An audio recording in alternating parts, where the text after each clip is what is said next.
creo que es el capítulo 7, en el que vamos a ver carbohidratos.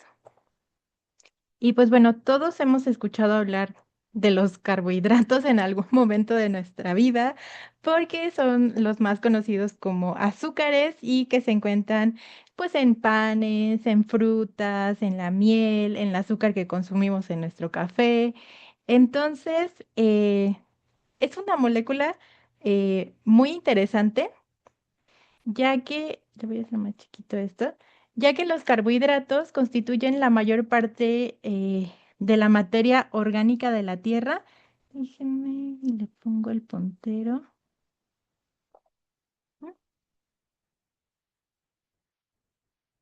Permitir.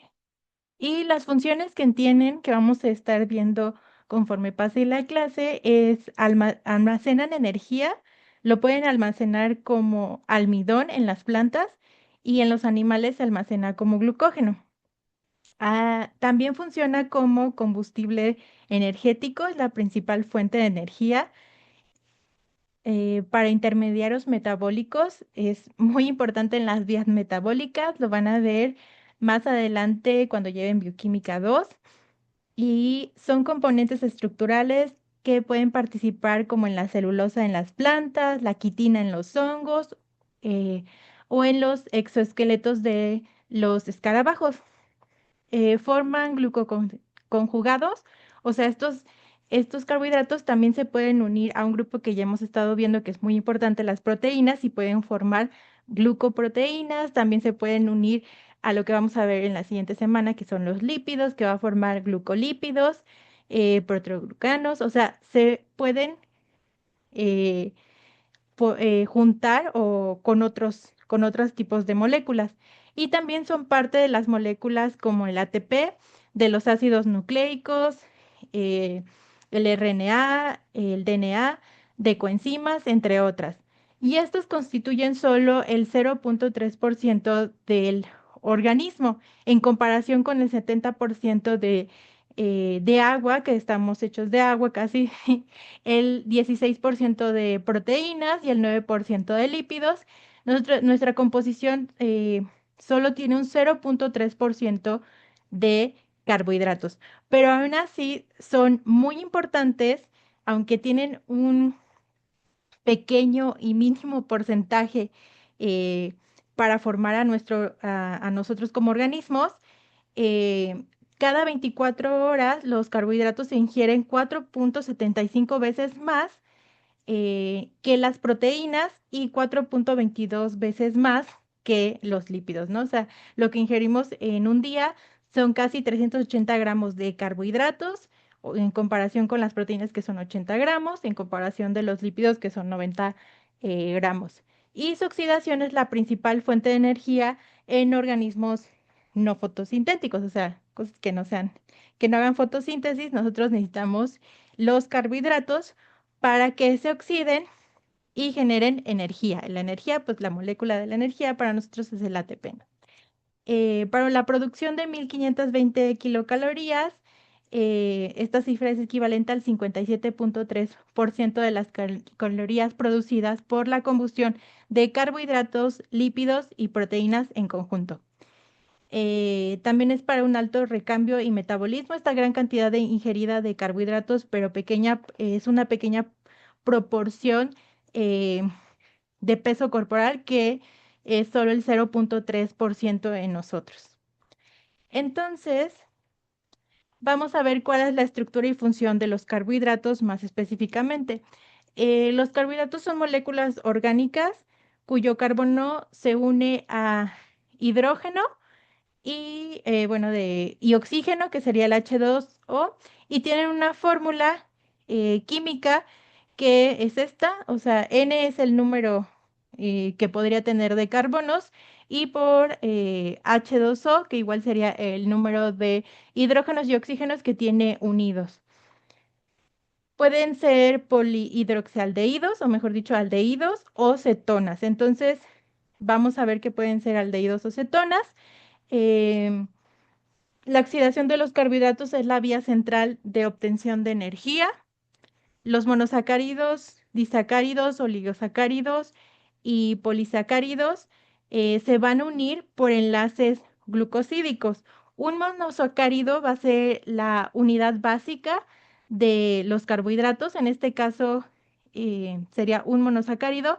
Cuando se unen dos por un enlace glucosídico, sería disacárido. Cuando se unen más de dos, serían más de dos, pero pocos, o sea, menos que 20 sería un oligosacárido. Y cuando son más de 20 hasta el infinito, serían polisacáridos. Entonces, esto es importante que ya estemos pensando que nuestra unidad básica, que viéndolo como la de las proteínas, que nuestra unidad básica con la que empezamos a estudiar fueron los aminoácidos, nosotros vamos a empezar a trabajar con los monosacáridos y después también hay que hacer como eh, como recordar cómo empezamos a estudiar a las proteínas, primero por los aminoácidos, luego vimos cuáles eran los aminoácidos y después vimos qué tipos de enlaces formaban para formar estructuras más grandes. En nuestro caso ahorita vamos a trabajar con monosacáridos, bueno, estudiar a los monosacáridos y nos vamos a fijar eh, que cuando se unen la unidad básica, que sería un monosacárido más otro monosacárido, se unen mediante un enlace glucosídico. Entonces, ese serían, en vez de nuestro enlace de las proteínas, que es el enlace peptídico, en los carbohidratos sería el enlace glucosídico, ¿no? Los monosacáridos son sólidos, cristalinos, incoloros, solubles en agua y la mayoría son dulces, ¿no? Entonces nosotros siempre vemos cómo se disuelve rápidamente el azúcar cuando la ponemos en el agua y ya no podemos distinguir muy bien el azúcar. Bueno, depende de cuánta azúcar le pongamos y mayormente son dulces, ¿no?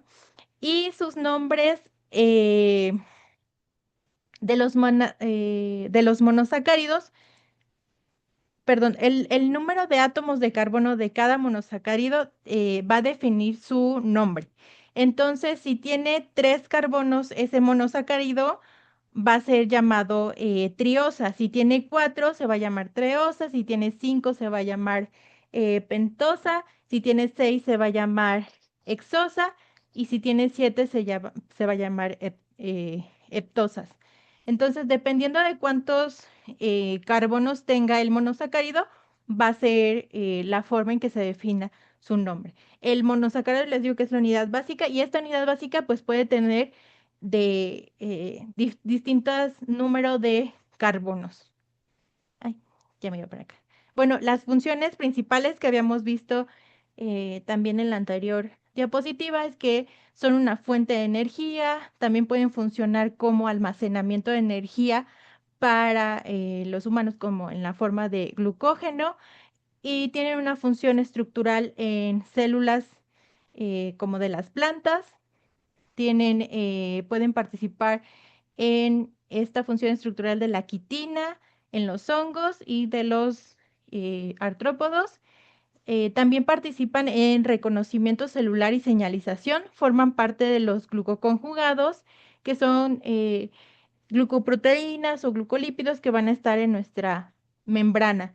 Entonces, los carbohidratos pueden ser una molécula muy dinámica que va a tener varias funciones, ¿no? O sea, es una molécula que va a poder funcionar como fuente de energía, almacenamiento, también puede tener una función estructural y también puede tener dar una cierta señalización, ¿no? Entonces es una molécula muy interesante, aunque, como mencioné al principio, el porcentaje que ocupa en nosotros como organismos es muy pequeño. Aquí hay un cuadro donde vamos a ver los ejemplos eh, de varios carbohidratos y sus funciones, ¿no? Entonces, cuando participan en el almacenamiento, creo que alguien ya lo aceptó, de energía, en plantas lo vamos a ver como almidón y en animales lo vamos a ver como en glucógeno. También en esto que les decía que intermediarios en el metabolismo lo podemos ver en varias vías de señalización varias vías metabólicas como glucólisis, gluconeogénesis, lo vamos a ver en moléculas como la glucosa, que todos estos son carbohidratos, gliceraldehído, dihidroxicetona, glucosa 6-fosfato, fructosa 6-fosfato, cuando se hace la gluconeogénesis, eh, la glucogenólisis, la ruta de las pentosas, o sea, participa en varias cosas de las rutas del metabolismo.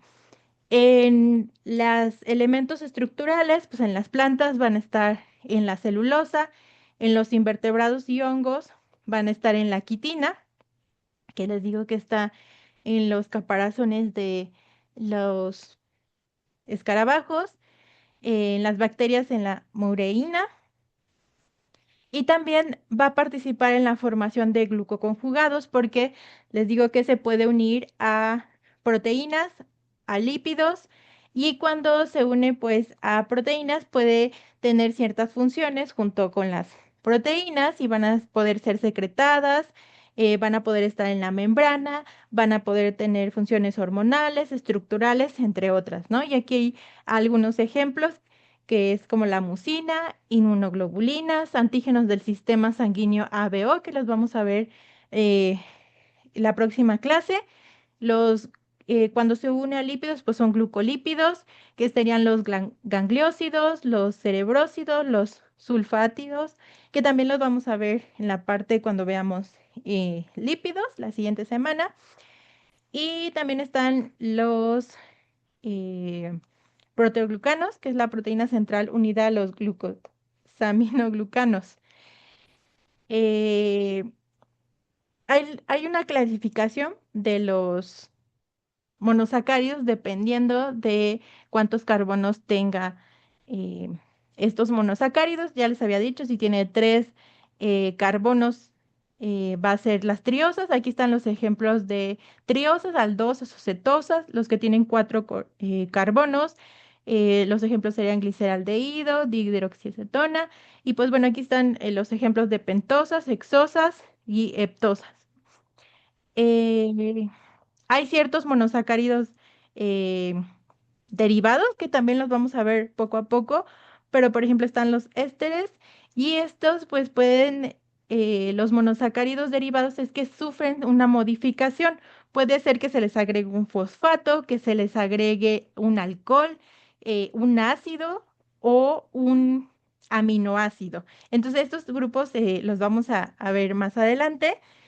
Y cuando por hidrólisis ya no es posible fragmentar una molécula de carbohidrato en la que se encuentra un grupo carbonilo, aldehído o cetona eh, y varios grupos alcohólicos, el compuesto se conoce como azúcar o monosacárido simple. O sea que el monosacárido sería pues nuestra unidad eh, simple o más básica de los carbohidratos.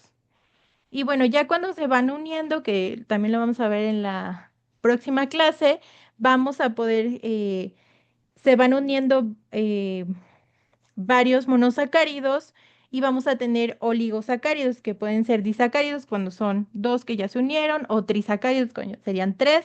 Y estos serían los ejemplos, sacarosa o maltriosa.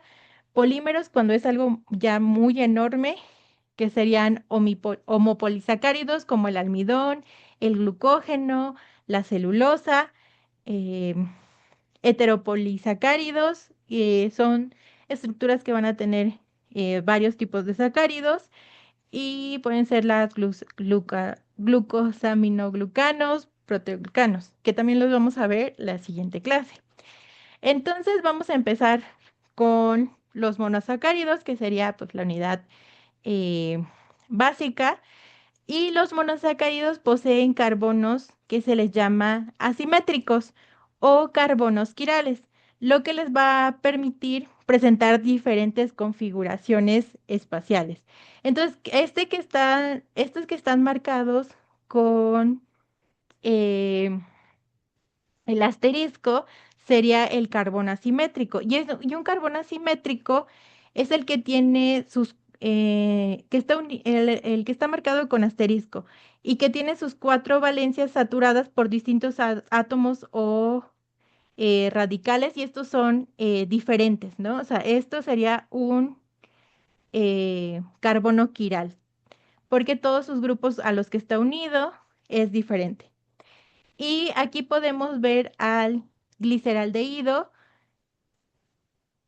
y en esta parte va a depender eh, si, si tiene el hidroxilo hacia la derecha en su carbono quiral, va a ser de gliceraldehído. Y si tiene su hidroxilo en la parte de la izquierda, sería un L-gliceraldehído, ¿no? Entonces, dependiendo de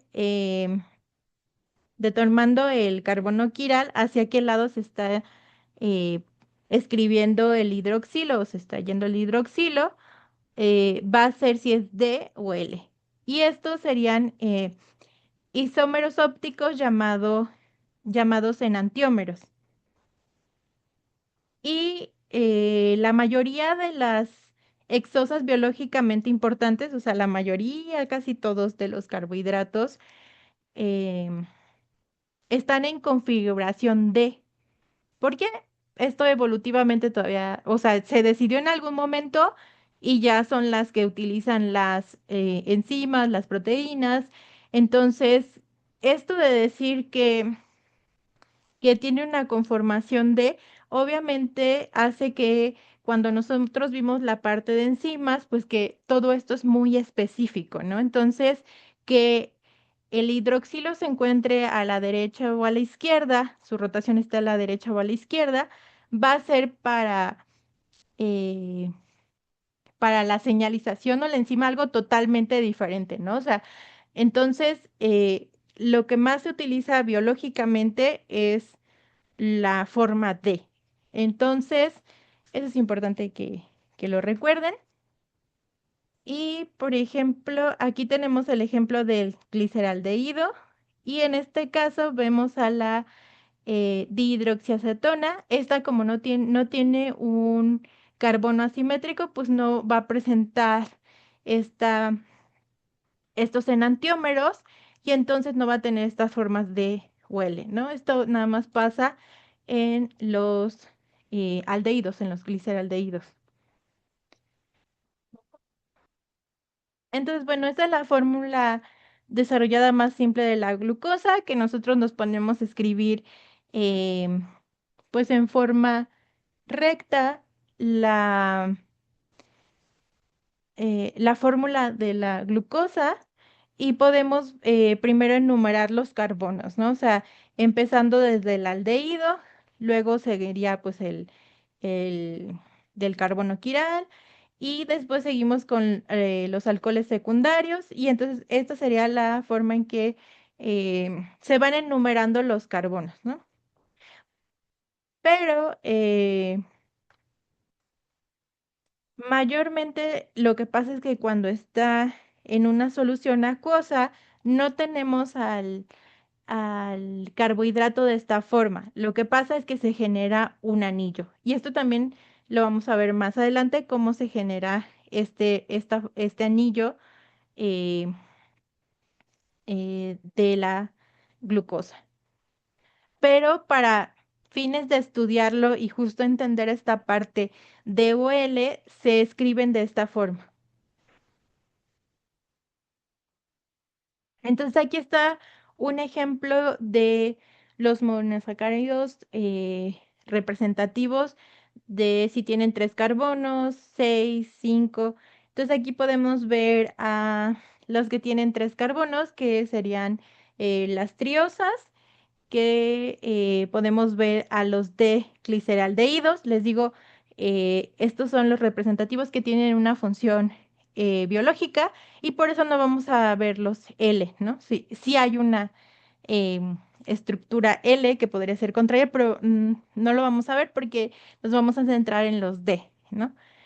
Y en este caso, pues vemos nuestro grupo aldehído, aquí vemos nuestro carbono quiral y en la dihidroxiacetona. Podemos igual ver que tiene 3 carbonos, pero tiene esto, eh, una acetona que se encuentra en el carbono 2, no tiene un grupo quiral, por eso no hay esto de que sea D o L.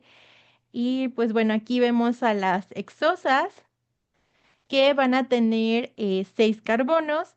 Podemos ver a la D-glucosa, que también es llamada aldohexosa, la D-fructosa, que es la cetohexosa, igual podemos verlo eh, con su aldehído. Luego aquí podemos ver que va a tener varios carbonos quirales. En este caso tiene 4 carbonos quirales, que no sé por qué no se marcó esta de acá, pero tiene 4 carbonos quirales. Entonces, eso va a generar que pueda tener enantiómeros. Y bueno, les digo que va a tener el número de enantiómeros. Hay una fórmula que es 2 a la n, dependiendo de cuántos enantiómeros tenga.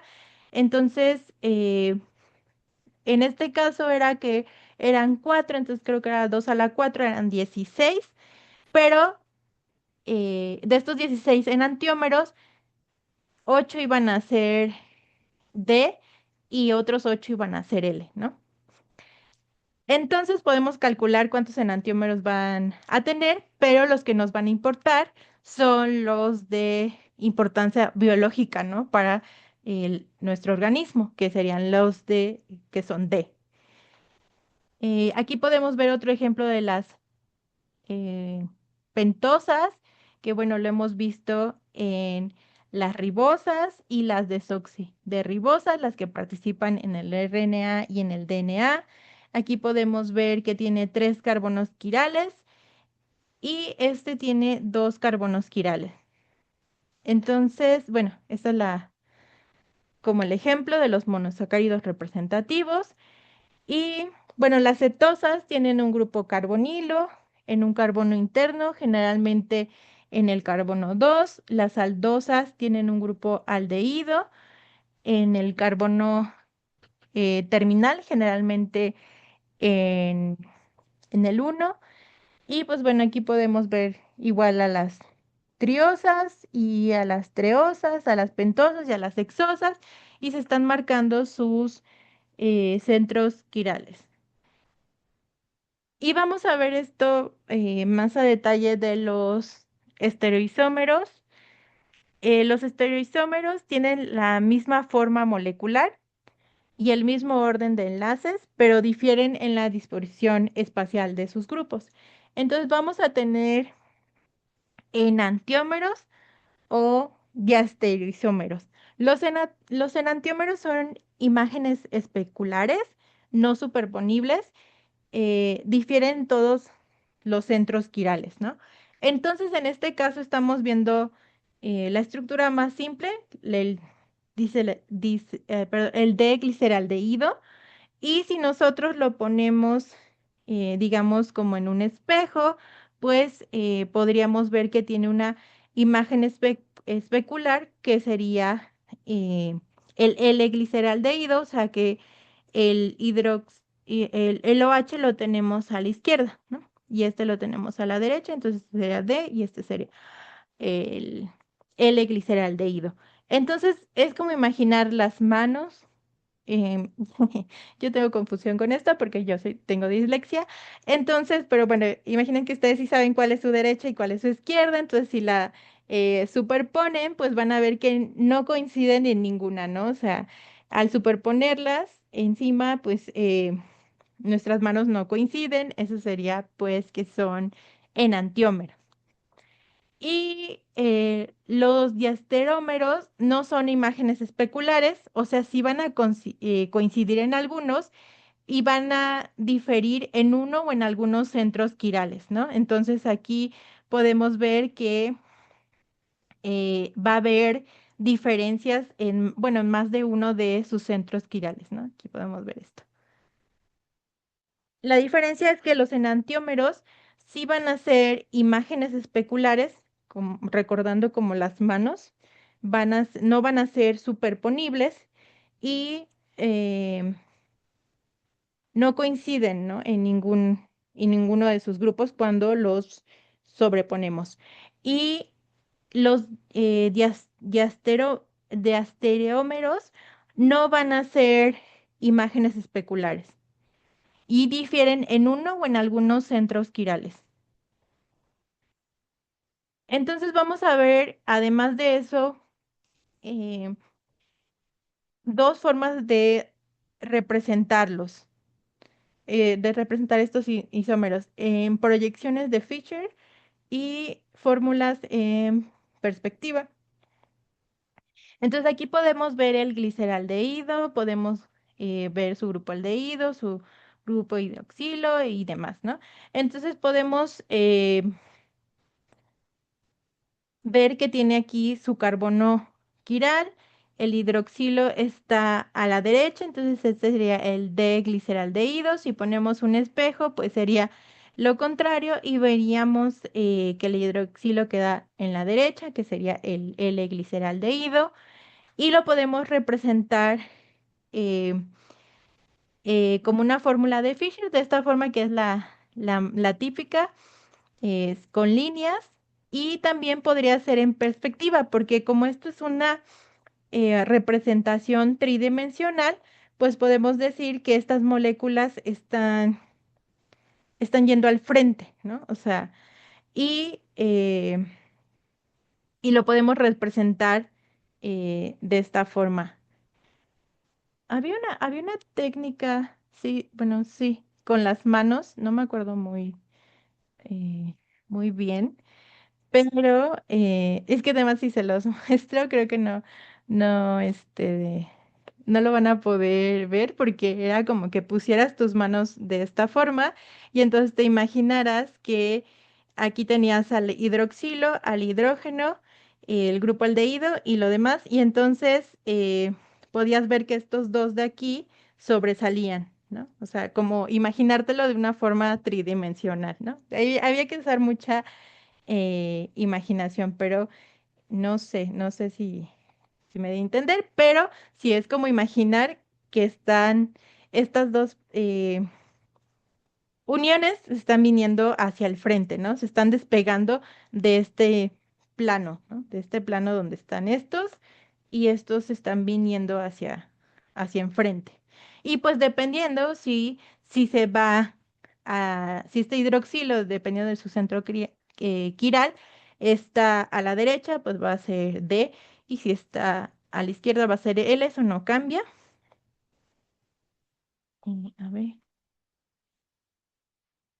bueno, esta es otra, eh, una representación igual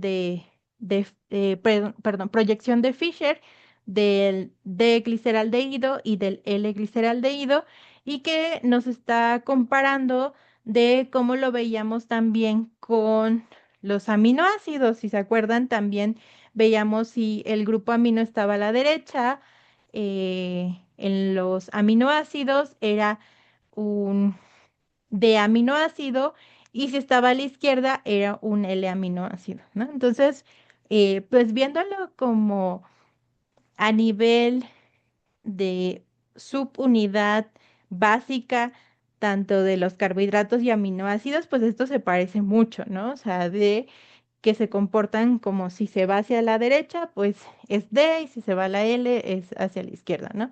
Y la conformación que biológicamente más utiliza nuestro organismo es la D, ¿no? Bueno, esta es una regla para asignar la configuración R o S. Yo creo que ya la han visto en química.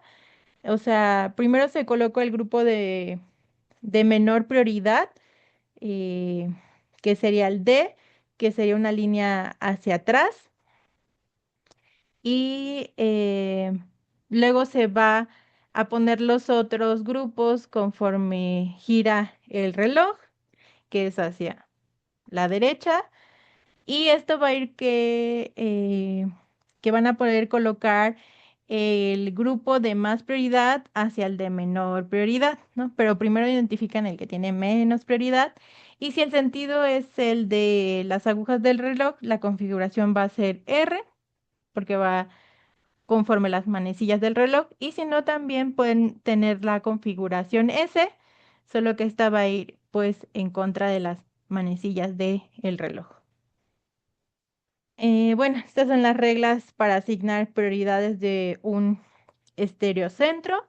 La primera regla sería que el número atómico de los átomos directamente unidos al estereocentro, que sería pues este, determina su orden de prioridad. Vamos a tomar en cuenta el número atómico. Entonces el átomo de mayor número atómico tiene la mayor prioridad, y si uno de ellos es hidrógeno, este será el de menor prioridad, ¿no? Entonces por eso se va hasta atrás.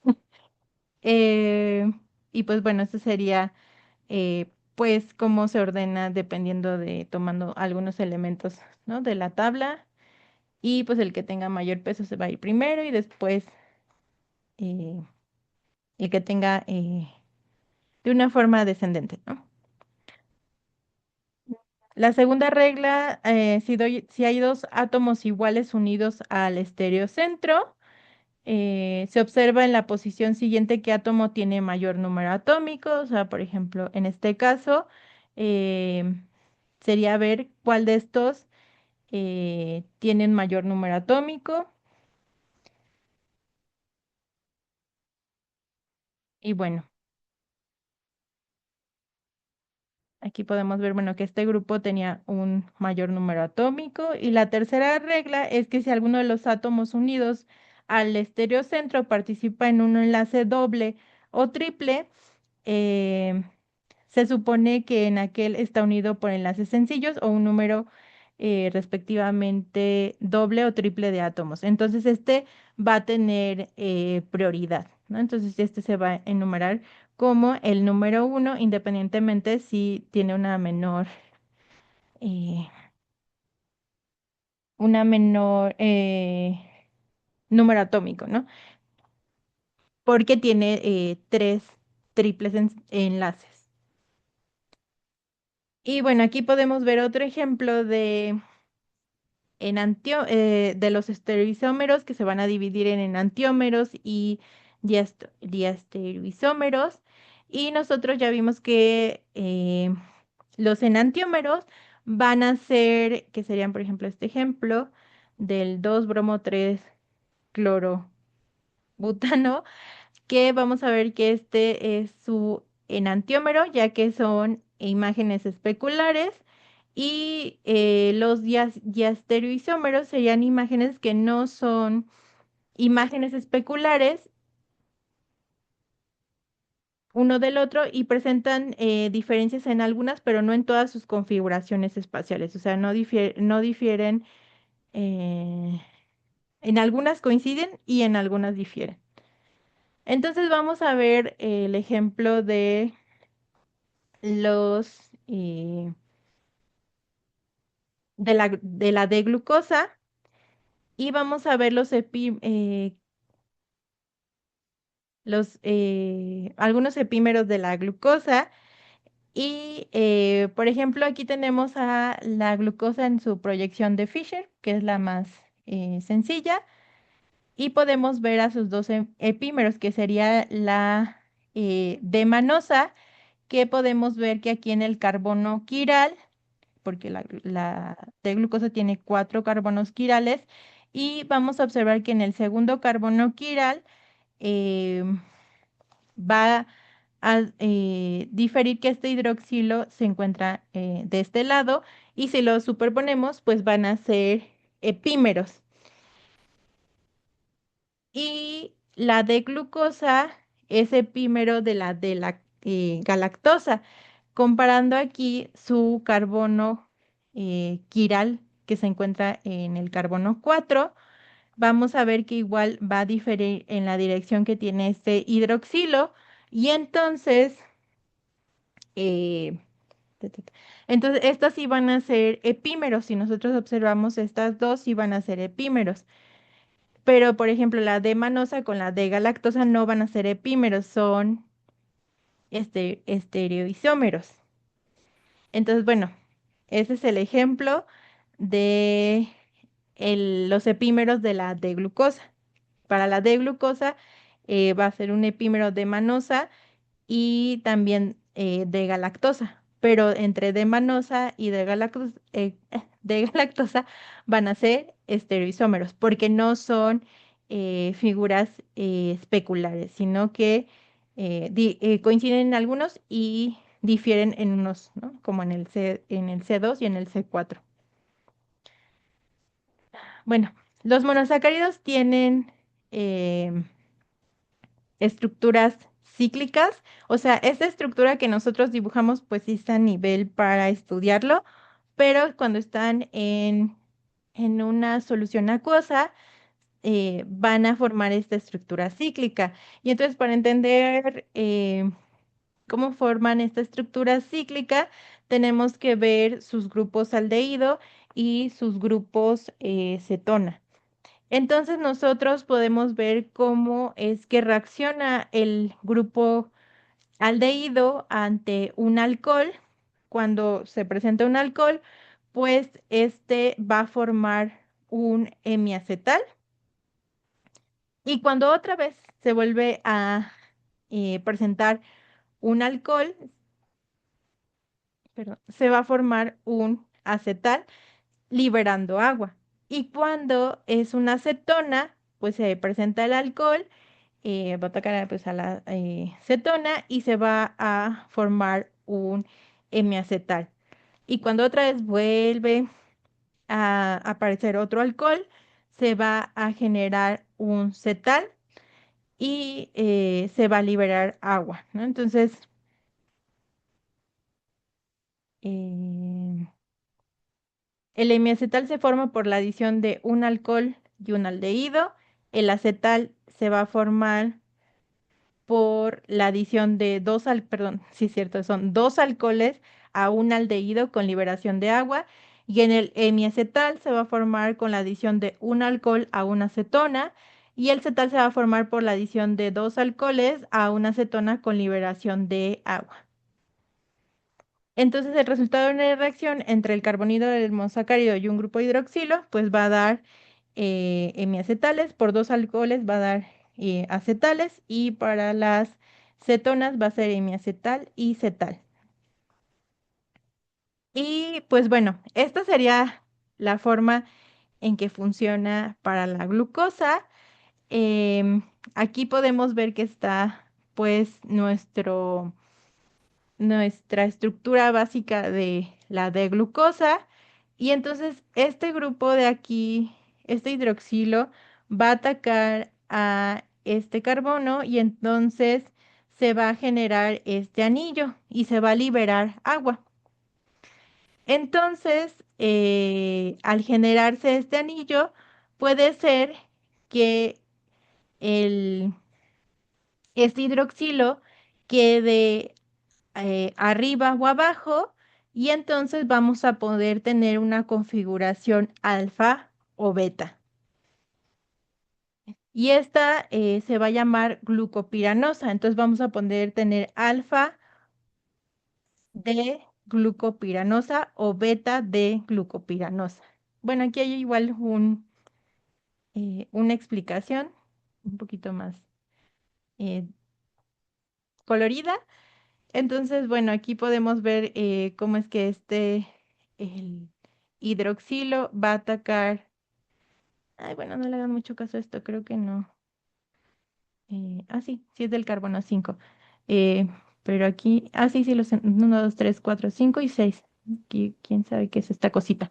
Pero el hidroxilo del carbono 5 va a atacar al carbono 1 de nuestra fórmula y entonces se va a formar esta forma cíclica que va a ser pues un hemiacetal, eh, va a ser un hemiacetal y eh, después,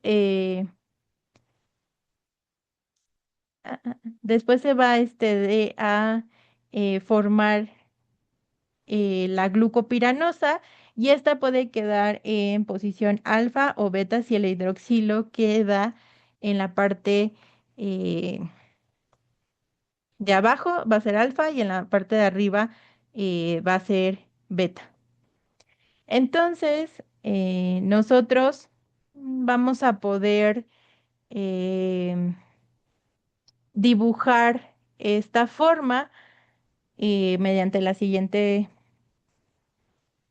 mediante los siguientes pasos. Primero tenemos nuestra forma pues abierta, que sabemos que que la queremos ciclar.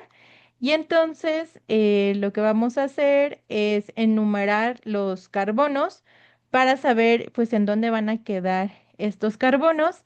Y entonces aquí podemos ver que tenemos en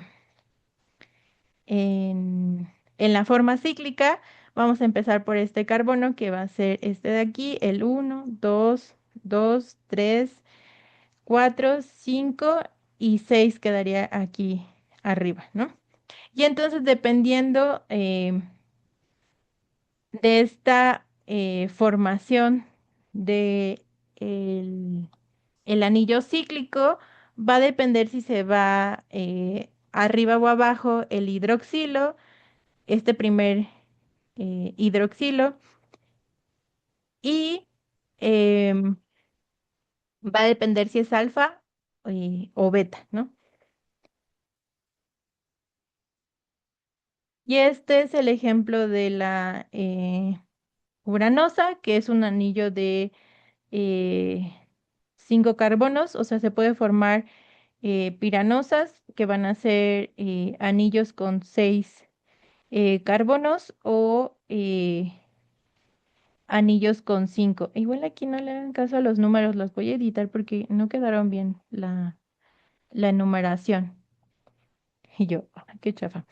Y pero bueno, eh, en el libro hay un ejemplo donde nos piden dibujar las estructuras de Howard posibles alfa y beta para la de manopiranosa y la de galactopiranosa. Entonces lo que hay que hacer es lo que les digo, que tenemos que poner pues el esqueleto con el que estamos acostumbrados a poner la fórmula y luego enumerar los carbonos. Eh, Déjenme mover un poquito esto que me está estorbando. Ajá, bueno, ahorita lo muevo. Entonces vamos eh, a escribir la fórmula de la demanosa y de la galactosa, ¿no? Entonces, bueno, buscamos la fórmula, la escribimos y enumeramos los carbonos. Una vez que nosotros enumeramos los carbonos, pues ya podemos pensar en el ataque que va a ser el hidroxilo del carbono 5 al carbono 1 y entonces dibujar la estructura de cíclica y empezar, bueno, empezamos primero dibujando el hexágono y aquí, acuérdense, cada una de estas intersecciones pues va a ser un carbono. Entonces esta primera sería el carbono 1, luego el 2, el 3, el 4, el 5 y arriba el 6 y aquí sería el oxígeno, ¿no? Entonces, si yo quiero dibujar la alfa de manopiranosa, pues entonces sería que este hidroxilo tendría que ir en la parte de abajo, ¿no? Porque sería el alfa. Y si quiero que sea el beta, pues tendría que ir hacia arriba, ¿no? Entonces se supone que estamos haciendo el ejercicio para tener los dos, el alfa y el beta. Y aquí hay una clave para saber a qué lado voy a dibujar los hidroxilos, como se encuentran en esta estructura. Entonces es que si el grupo está a la izquierda, va a ir eh, arriba, y si el grupo está eh, de la derecha, está a la derecha, va a ir abajo, ¿no? Entonces, este primer grupo está a la izquierda y entonces debería ir arriba. ¿O cuál es mi izquierda? ¿Cuál es mi derecha? Ajá. Entonces, bueno, arriba de aquí, ¿no? Esta parte sería arriba y la derecha sería abajo, ¿no? Entonces, nosotros, imaginando esto, esta sería la parte de arriba. Si está a la izquierda va arriba, o sea, va hacia aquí, y si está a la derecha va hacia abajo, ¿no? O sea, abajo vamos a decir que es adentro del, eh, de este hexágono, ¿no? Entonces podemos ir escribiendo la estructura dependiendo de la ubicación del hidroxilo, que si está a la derecha eh, va a ir abajo y si está a la izquierda va a ir arriba. Entonces, bueno, aquí está cómo se dibuja esto, que era un ejemplo que tenía en el libro. Y bueno, las configuraciones alfa y beta se pueden convertir, bueno, pueden pasar de configuración alfa y beta por mutarrotación, o sea que a veces se va a poder unir y cambiar a la configuración alfa o beta, lo que implica una breve ruptura de este enlace para que uno se vaya, el hidroxilo se vaya arriba o abajo, pero las distintas conformaciones se pueden convertir eh, en una conformación de silla. Entonces, esto sin que se rompa, ¿no? O sea, la D-glucosa piranosa, o sea, esta forma cíclica, va a poder tomar esta posición de silla, que igual creo que ya lo vieron en algún punto de sus clases de química orgánica. Entonces, em, vamos a ver cuáles son los derivados de la glucosa. A la glucosa puede formar numerosos derivados naturales que van a ser importantes. Entonces, a la glucosa se le van a poder unir varias cosas, ¿no? Se le puede unir un grupo amino, que sería los derivados con nitrógeno, por ejemplo, la glucosamina, que en vez de este grupo hidroxilo se le está uniendo un grupo amino. Y también se les puede unir un grupo fosfato. Aquí podemos ver cómo se le está uniendo el fosfato y va a quedar esta que es una beta de glucosa 6-fosfato. También se le puede unir, déjenme si hago un poquito más arriba. Esto se le va a poder unir ácidos carboxílicos, lo cual va a generar que se vuelvan azúcares ácidos.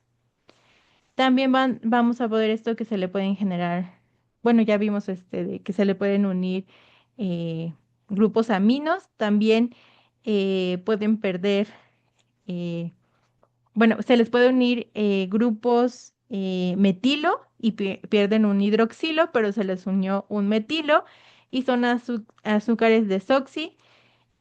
También están los azúcares ácidos aminoácidos porque se vuelven ácidos, pero se vuelven ácidos porque se les unió un aminoácido. Entonces también vamos a ver algunos de estos eh, azúcares. Entonces vamos a empezar con los azúcares alcoholes. Eh, pues bueno, la reducción de las aldosas y las cetosas convierten el grupo aldehíco o cetónico en un alcohol, CH2O OH, así como el de la D-glucosa, cuando hay una reducción y se puede volver en D-sorbitol. Bueno, aquí podemos ver, ay, es que esto me estorba. Aquí podemos ver cómo se está reduciendo la de glucosa. Esto puede ser por un catalizador y aquí podemos ver que eh, se va a reducir la, el grupo aldeico y se va a reducir a un alcohol primario. Y esto, pues al formarse su forma cíclica, pues vamos a verlo como el desorbitol. Y pues hay otros alcoholes como los ciclitoles, que es el más abundante en la naturaleza, es el mesoinositol, que forma parte de algunos fosfolípidos. Y también los alcoholes, los azúcares alcoholes, también llamados polioles, se utilizan como edulcorantes que son alternativos al azúcar, ya que no elevan la glucemia con rapidez en el cuerpo y no requieren insulina para metabolizarse, que también vamos a ver ahorita lo de la eh, azúcar en sangre. Y entre los más populares está el xilitol, esta es su fórmula, el manitol y el sorbitol. Y estos pues se utilizan para endulcerar ciertos productos como el Jitol que se utiliza para eh, a endulzar las pastas de dientes, ya que no puede ser procesado por las bacterias que están en la boca y esto ayuda a disminuir las caries. Entonces, también está el manitol, que es un endulzante y se utiliza en alimentos y productos sin azúcar. El sorbitol, que es un endulzante humectante, igual se utiliza en chicles y dulces y chocolates. Entonces, si tienen por ahí algún chicle o algún chocolate, bueno, la envoltura de algún chicle o algún dulce que hayan comprado en alguna tienda, entonces pueden ver esta etiqueta y pues si tienen muy buena vista van a poder ver los ingredientes y dentro de los ingredientes van a encontrar algunos de estos azúcares, alcoholes que más se utilizan.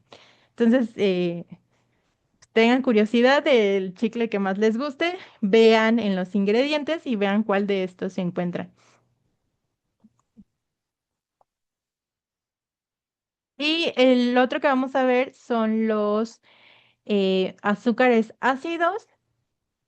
Y entonces este va a ocurrir cuando la oxidación de las aldosas ocurre en el grupo aldeico o en el grupo alcohólico del carbono 6 o en ambos pueden formarse tres tipos de derivados oxidados. Pueden ser ácidos aldónicos, ácidos sacáricos o ácidos urónicos. Entonces, cuando se oxida el grupo aldeico de una aldosa, se convierte a un grupo carboxilo ácido. La glucosa, por ejemplo, en el caso de la glucosa, va a formar ácido glucónico, ¿no? Ay, perdón, ese es de acá. Va a generar ácido glucónico. Entonces, cuando esto pasa en la manosa, va a generar ácido manónico, porque este le va a conferir una carga más negativa y pues se va a volver más ácido. El ácido sacáricos, bueno, los ácidos sacáricos es un grado más elevado de la oxidación. Se forman grupos ácidos tanto en el aldehído, en esta parte de aquí como vimos en los aldónicos, y se producen ácidos dicarboxílicos llamados de forma genérica sacáridos. Bueno, se va a formar se va a oxidar tanto el del grupo aldehído como este del grupo de alcohol primario. Y entonces, bueno, aquí se oxidó en estas dos partes y estos serían los ácidos sacáricos y los ácidos urónicos es cuando la oxidación de la aldosa solo forma un grupo carboxilo en el alcohol primario, en esta parte de aquí, y se conserva intacto el aldehído. Y se obtiene un ácido urónico, de los cuales el más importante es el ácido de glucurónico. Y pues bueno, de estos azúcares ácidos, yo creo que uno de los más importantes es bueno, y se sabe que uno de los más importantes es el ácido ascórbico. El ácido ascórbico es uno de los azúcares de ácidos de mayor importancia, eh, o también es conocido como vitamina C, que está presente en las hortalizas verdes y en los cítricos. Es esencial para el ser humano y su carencia va a producir la enfermedad del escorbuto.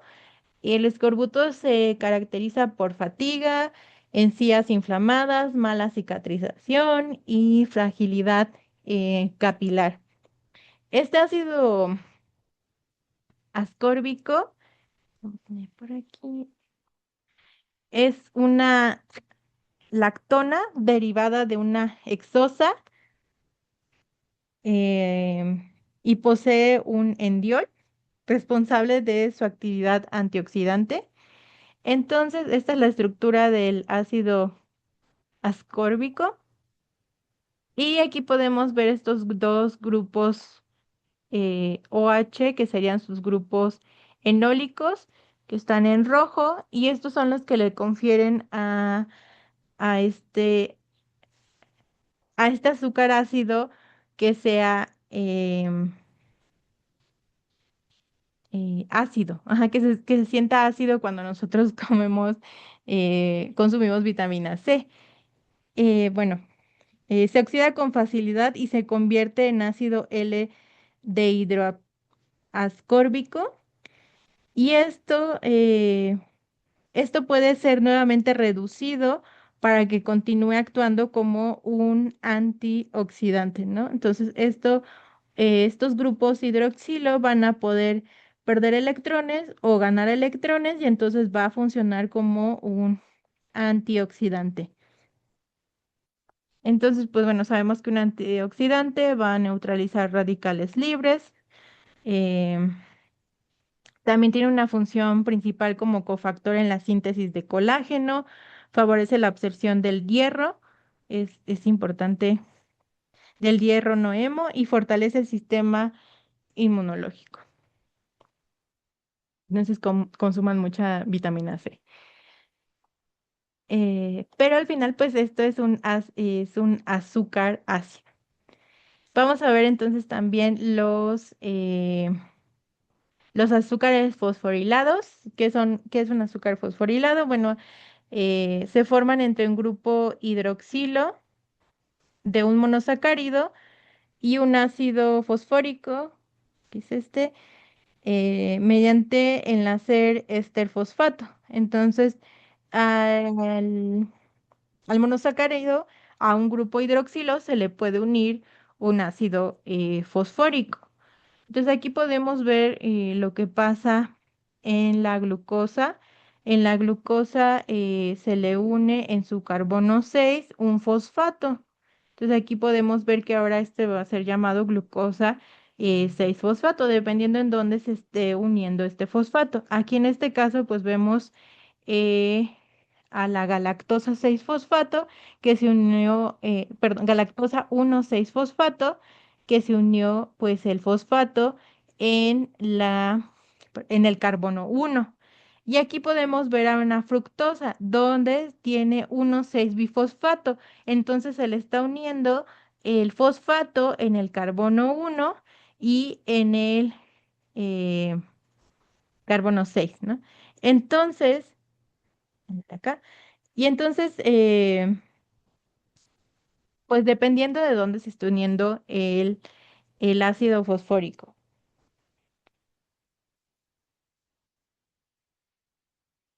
También tenemos pentosas fosforiladas como la D-ribosa y la D-desoxirribosa, que se combinan con el ácido fosfórico a través de uniones ésteres y así intervienen en el metabolismo de las hexosas y de las pentosas, ¿no? Y entonces también los hemos visto que participan, por ejemplo, la de ribosa 5-fosfato, participa en reacciones de transferencias de energía y en la síntesis de nucleótidos como el ATP, NAT, FAT y la de desoxirribosa, que es un componente esencial para el ADN. Y pues bueno, estas serían las importancias biológicas de que la fosforilación activa los azúcares, permitiendo que participen en rutas metabólicas, intermediarios claves en el metabolismo de carbohidratos, lípidos y nucleótidos, regulan procesos celulares como la glucólisis, la vía de las pentosas y la síntesis de ácidos nucleicos. Los azúcares fosforilados son moléculas de alto potencial energético y de señalización. Y ahora vamos a ver los aminoazúcares.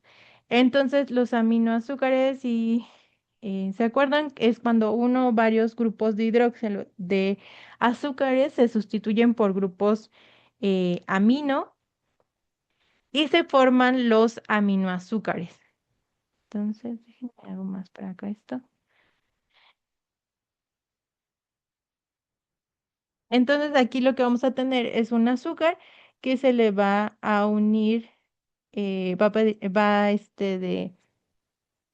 perder este grupo hidroxilo y se le va a unir un grupo amino y va a quedar como un aminoazúcar.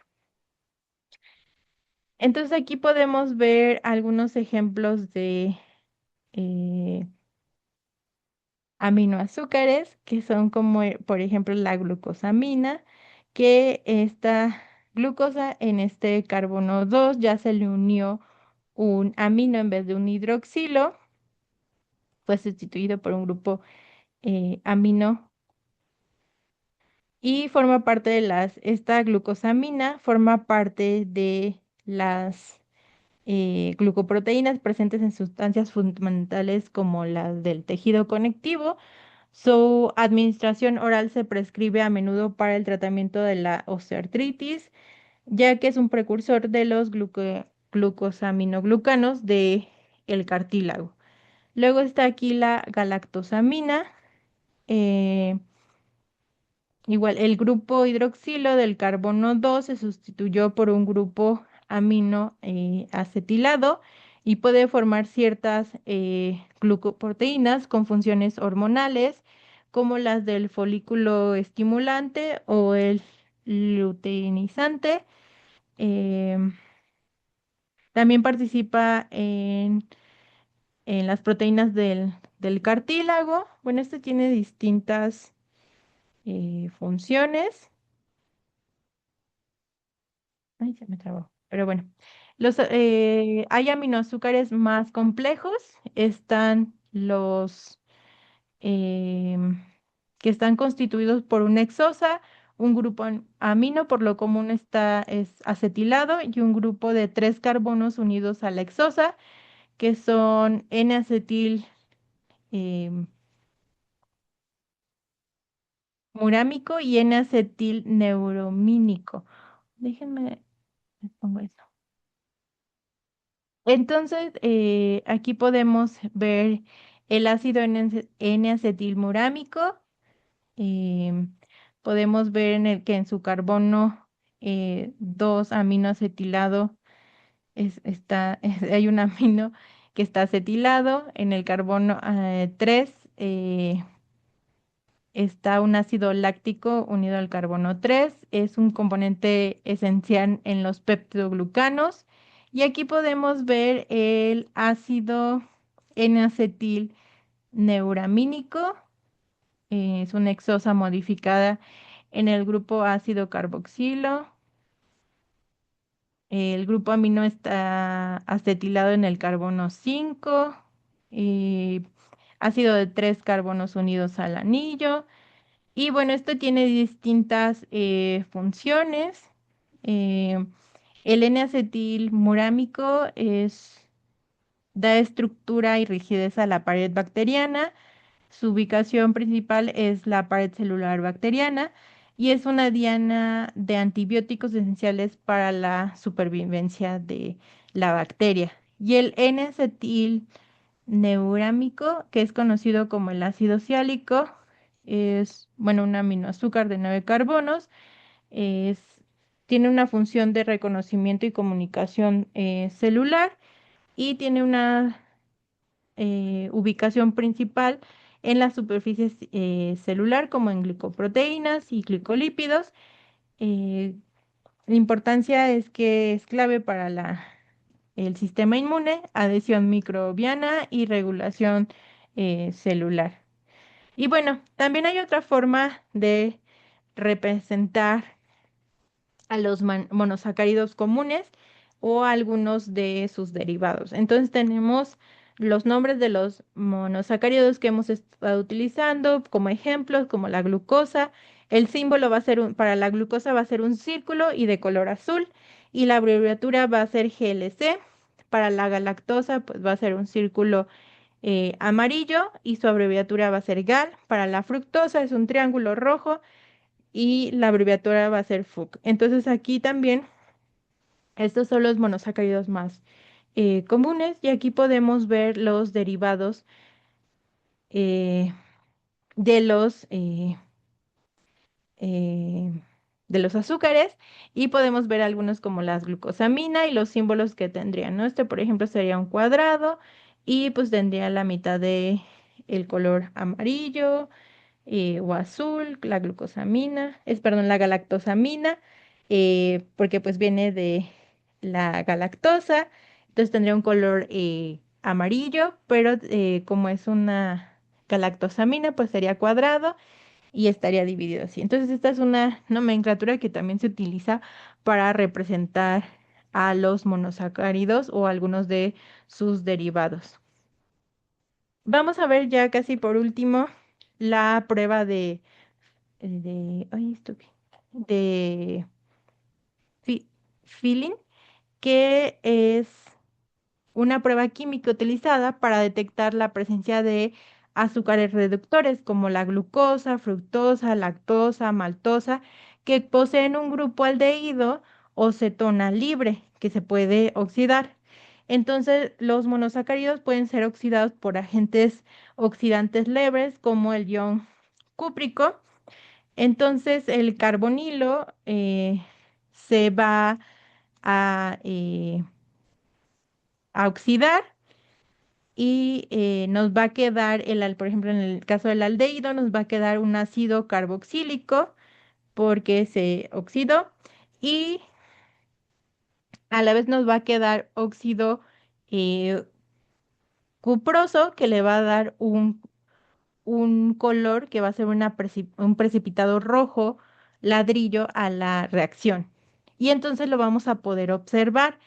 La solución azul intensa de Feeling va a cambiar a un color azul verdoso, y luego va a aparecer un precipitado rojo de color ladrillo de óxido derivado del óxido cuproso.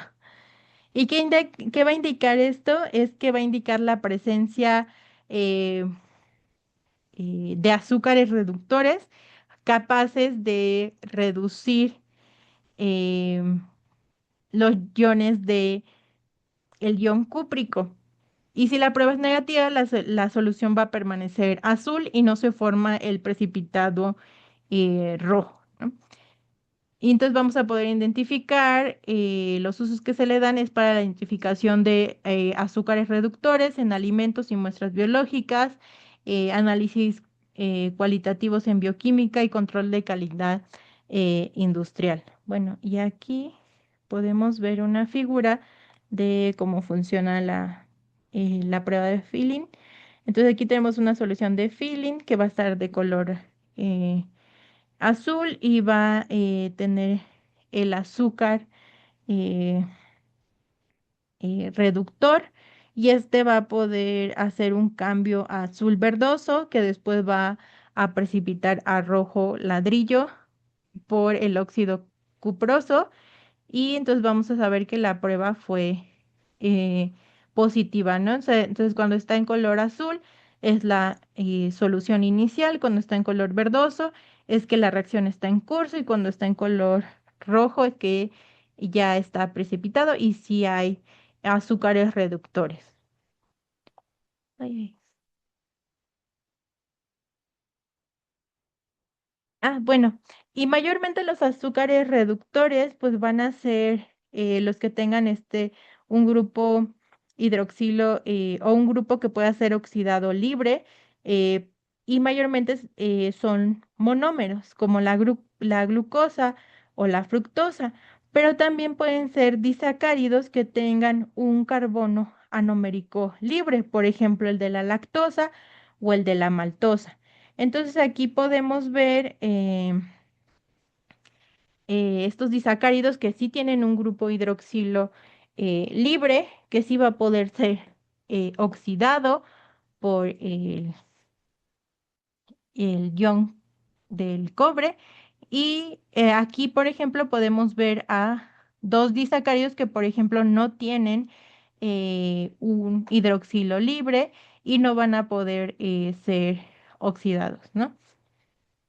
Entonces aquí podemos ver, por ejemplo, la glucosa, que es un monosacárido, si es reductor, sí, porque tiene un aldehído libre en el carbono 1. La fructosa también es un monosacárido y si es reductor porque tiene una cetona libre eh, en el carbono 2 y puede tautom- tautomerizarse. La lactosa, que es este disacárido, que vemos que sí tiene el carbono anomérico de la glucosa, le queda libre, entonces también se puede oxidar. Y también pues ya viendo el ejemplo de la maltosa también sí, y por ejemplo la sacarosa no, porque no tiene eh, hidroxilos libres. Entonces, una regla fácil para eh, recordar cuáles van a ser azúcares reductores o no reductores, pues es saber su fórmula y saber que si tienen un hidroxilo libre, va a ser un azúcar reductor y si no lo tienen, pues no va a poder ser reductor.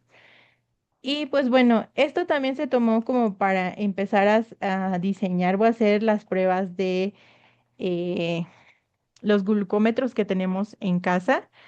Y pues bueno, estas funcionan eh, utilizando como un principio parecido, donde utilizan un método electroquímico basado en una reacción enzimática que genera una señal electrónica proporcional a la concentración de glucosa.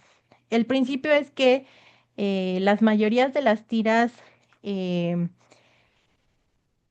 de reactivas que emplean estos equipos estas tiras tienen enzima glucosa oxidasa. Entonces nosotros vamos a poner pues la glucosa que va a ir a partir de una gotita de sangre y pues más el oxígeno que hay.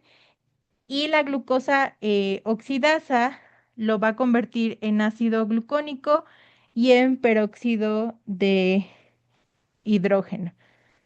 Entonces, la glucosa de la muestra reacciona con el oxígeno en presencia de la enzima glucosa oxidasa y va a formar esto, ¿no? Esta genera una señal y esta señal por los electrones que van a ser eh, liberados van a pasar al medidor y van a generar una corriente eléctrica. Y entonces el medidor va a convertir la señal eléctrica en un valor de glucosa en sangre y lo va a mostrar en, en el medidor. Entonces, este medidor, el glucómetro, mide la corriente eléctrica generada y esta corriente es proporcional a la cantidad de glucosa presente en la muestra. Entonces, bueno, bueno, con la lanceta se pica un dedo y se coloca una gota de sangre. La sangre se absorbe por la capilaridad y en estas tiras nosotros tenemos nuestra glucosa oxidasa y entonces la glucosa de la muestra va a reaccionar con la enzima, que es la glucosa oxidasa, y se va a producir peróxido de hidrógeno y este se va a oxidar en el electrodo y se generan electrones y estos se van a detectar en el medidor y estos pues van a ser proporcionales a la cantidad de glucosa presentes en la muestra, ¿no? Porque es usado, es muy específico para la glucosa, es muy rápido, requiere una pequeña muestra, es estable, es económico y permite mediciones eh, precisas, Entonces aquí podemos ver los componentes principales de una tira reactiva. Aquí es donde se aplica la muestra. Aquí tenemos la enzima, que es la glucosa oxidasa, un mediador electrónico, un electrodo de trabajo, un electrodo de referencia y contactos eléctricos. Y entonces es importante recordar que el método se basa en una reacción enzimática electroquímica. La señal eléctrica es directamente proporcional a la concentración de glucosa, pero van a haber varios factores como temperatura, humedad y fecha de caducidad de las tiras que van a poder afectar la precisión. Entonces, por eso es que los pacientes se las miden varias veces al día. Y bueno, ¿por qué es importante medirnos la glucosa sanguínea? Pues por la diabetes. Los pacientes con diabetes tienen una elevada glucosa sanguínea que a la larga produce efectos en múltiples órganos. Los pacientes eh, insulin dependientes no producen suficiente insulina para poder bajar sus niveles de glucosa. El tratamiento implica en proveer insulina para mantener niveles normales de glucosa en sangre alrededor de 5 eh, milimolar. Y entonces aquí pues el monitoreo que tienen que hacer es que deben monitorear la glucosa sanguínea y también en orina. Y las tiras estas de orina funcionan con azúcares reductores con la reacción de Filin, perdón, que vimos. Y en la actualidad también se utiliza el glucómetro, que ya explicamos cómo funciona. Y bueno, los efectos a largo plazo es porque el exceso de glucosa se va a unir de manera, pues no enzimática, a proteínas como la hemoglobina y va a formar AGEs, que son productos finales de glicación avanzada, y estos compuestos van a alterar a la proteína y van a activar receptores RAGE, bueno, que van a reconocer a los AGEs, y lo que va a contribuir a daños a riñones, retinas, sistemas cardiovasculares. Entonces, por eso es muy importante tener nuestros niveles de glucosa pues no elevados. Entonces vamos a dejar hasta aquí la presentación. Voy a dejar de